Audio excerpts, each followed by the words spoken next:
विपक्ष के नेता महोदय कहते हैं कि पहले मेरी बात का आप जवाब दीजिए, मैं सुनना चाहता हूं। आपकी मुंसफी से संसद नहीं चलेगी। मेरे आप बोलने का क्रम मैं तय करूंगा। इस तरह से नहीं चलेगी संसद।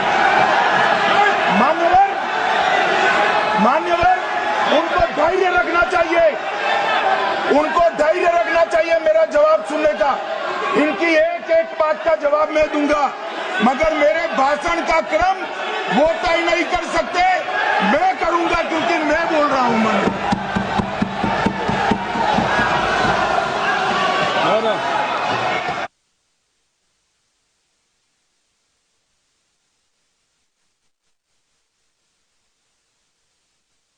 एक मिनट गृह मंत्री जी, एक मिनट गृह मंत्री, क्या गलत बोला उन्होंने यही बोला, आपने जो बात उठाई है मुझे कब बोलना है मैं तय करूंगा, यही बोला ना। उसमें क्यों उत्तेजित हो रहे हो आप? हाँ, आपके 2-2 मिनट में खड़े होने से थोड़ी जवाब देते रहेंगे। नो, माननीय गृह मंत्री नहीं होगा। मैं आपको फिर मौका दूंगा, आपको मौका दूंगा आपको। हाँ बोलिए, बोलिए सर। ये बोलिए। आपने अगर अमित शाह जी का रिस्पांस देखा तो ये कंप्लीटली डिफेंसिव रिस्पांस है। ये घबराया हुआ रिस्पांस है, ये डरा हुआ रिस्पांस है। अब सुनिए पूरी बात, प्लीज मानिए। नो, सच्चा रिस्पांस नहीं है। माननीय गृह मंत्री जी, मान्यवर आपके चेहरे पर बैठो मान्यवर, आपके चेहरे पर चिंता की लकीरें मैं देख रहा हूं कि मैं क्या बोलूंगा। मैं उनके उकसावे में नहीं आऊंगा, मैं मेरे विषय पर बोलूंगा। मान्यवर, मैंने इतना ही कहा कि मैं मेरे भाषण का क्रम मैं तय करूंगा। मेरे भाषण का पहले क्या बोलना, बाद में क्या बोलना, मैं तय करूंगा। और मैं मानता हूं कि हर एक वक्ता का ये अधिकार है, उनका भी है, मेरा भी है। कल वो बोल रहे तो हम ऐसा थोड़ी ना बोले आप झूठ क्यों बोल रहे हो। हम नहीं बोल सकते साहब, वो माननीय विपक्ष के नेता है, वो बोल सकते अपना भाषण। मान्यवर, और मैंने तो ये भी कहा, मेरा पूरा भाषण छूट कर कुछ बच जाता है तो आप पूछिएगा, मैं जवाब दूंगा। मगर अब धैर्य भी चाहिए और सुनना भी चाहिए, दोनों चीजें करनी पड़ती है। मान्यवर, वोट चोरी का कोहराम बचा। मैं वोट चोरी किसको कहते हैं वो बताना चाहता हूं। वोट चोरी के 3 आयाम हैं। एक तो मतदाता नहीं है, मतलब योग्यता नहीं है, और आप वोटर बन जाते हो तो वोट चोरी माना जाएगा। दूसरा, आप गलत प्रकार से चुनाव जीतते हो तो वोट चोरी माना जाएगा। और तीसरा, जनादेश को डिफाई करते हो, मतलब वोट के विपरीत आप कोई पद प्राप्त कर लेते हो तो भी एक प्रकार से वोट चोरी होता है। अरे सुनो ना, क्यों जल्दबाजी करते हो मानिकम, क्यों?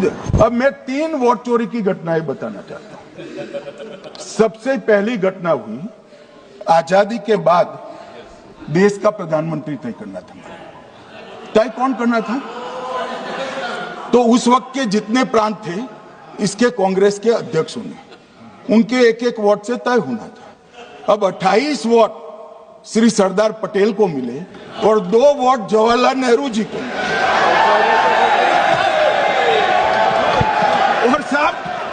और साहब प्रधानमंत्री जवाहरलाल जी बने। मान्यवर,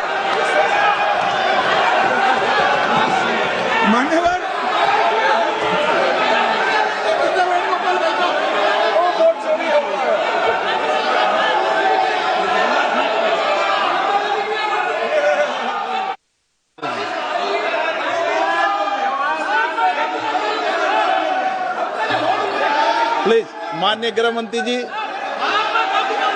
गृह मंत्री जी, प्लीज।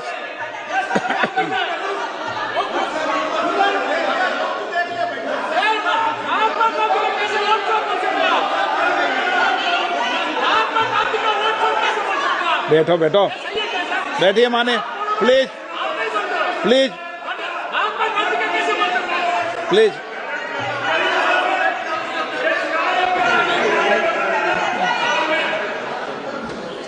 मान्यवर दूसरी प्लीज बैठिए, बैठिए माननीय सदस्य, प्लीज हर बार नहीं उठते, बैठिए। मान्यवर दूसरे प्रकार की वोट चोरी और नैतिक तरीके से चुनाव जीतना, ऐसी वोट चोरी भी भूतकाल में एक बार हुई थी। श्रीमती इंदिरा गांधी रायबरेली से चुनी गई। इलाहाबाद हाईकोर्ट में श्री राजनारायण पहुंचे कि चुनाव नियमों के अनुसार नहीं हुआ।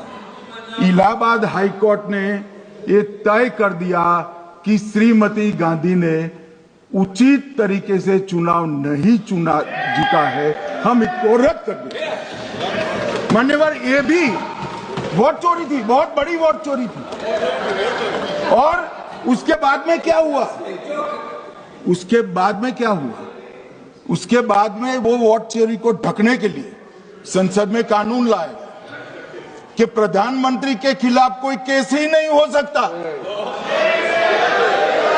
मैं विपक्ष के नेता को कहना चाहता हूं, इम्यूनिटी की बात आप चुनाव आयोग की पूछ रहे हैं, इसका तो मैं जवाब दूंगा, इसका मैं जवाब दूंगा इम्यूनिटी का। मगर ये इम्यूनिटी जो श्रीमती गांधी ने दी थी, इसके लिए आपका क्या कहना है? और उन्होंने तो स्वयं के लिए ले ली। उनका आरोप है। प्लीज ऐसे नहीं चलता मान्यवर, आप जब बोले, जब 5-5 मिनट उठेंगे क्या?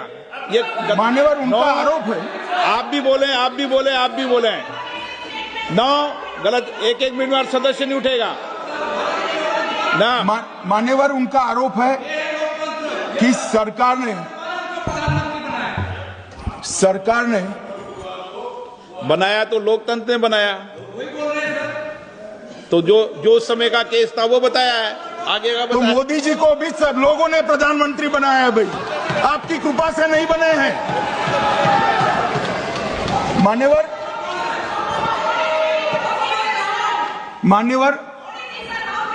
नो प्लीज सर, से मान्य तरीका ठीक नहीं है आपका, 2-2 मिनट में उठना। मान्यवर विपक्ष के नेता ने कहा कि आपने चुनाव आयुक्तों को इम्यूनिटी दी। इनका आरोप सत्य नहीं है, मैं इसकी बात बाद में करता हूं। परंतु हमने तो चलो मानो चुनाव आयुक्त को इम्यूनिटी दी, श्रीमती गांधी ने तो अपने आप को इम्यूनिटी दी थी। और फिर जब ये संवैधानिक सुधार के वायरस चैलेंज हुए, तो वो केस जीतने के लिए 2, 3 और 4 नंबर के सर्वोच्च न्यायालय के जज को बाईपास कर चौथे नंबर के जज को चीफ जस्टिस बनाया और वहां केस भी जीत लिया। और मान्यवर ये तो इतिहास है, कौन झुठला सकता है? इनको कोई पढ़ाता नहीं है इतिहास, ये तो इतिहास है, सर्वोच्च अदालत और संसद के रिकॉर्ड में रखा हुआ इतिहास है। इसके खिलाफ लल्लन सिंह जैसे कितने लोग पूरा जीवन लड़े बिहार में, इमरजेंसी के खिलाफ जेल में गए, लाखों लोग गए। और तीसरी वोट चोरी कहना चाहता हूं, तीसरी वोट चोरी का प्रकार मैंने बताया था कि योग्यता नहीं है और मतदाता बन जाना। अभी एक वाद पहुंचा है, वाद मतलब डिस्प्यूट पहुंचा है दिल्ली की सिविल अदालत में। उसमें डिस्प्यूट ये है कि सोनिया गांधी जी इस देश की नागरिक बनने से पहले मतदाता बने।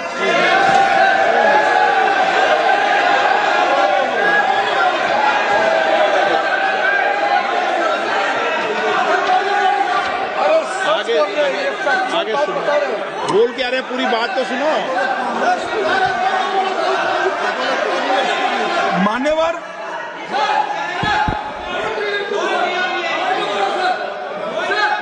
मान्यवर मैंने इतना ही कहा है कि अदालत में केस चल रहा है जो फैक्चुअल है।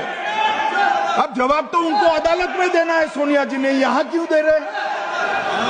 अदालत में जवाब देना है।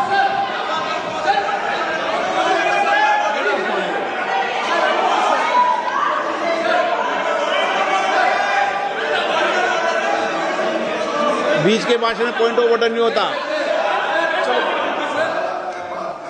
नहीं, मुझे याद है जो माननीय सदस्य नहीं है, ये 352 ये रहा, 352 टेबल पे रहता है, मुझे जवानी याद है 352। Sir, Home Minister is speaking about an issue which is pending in the court. Actually, what happened, sir? Rosabelle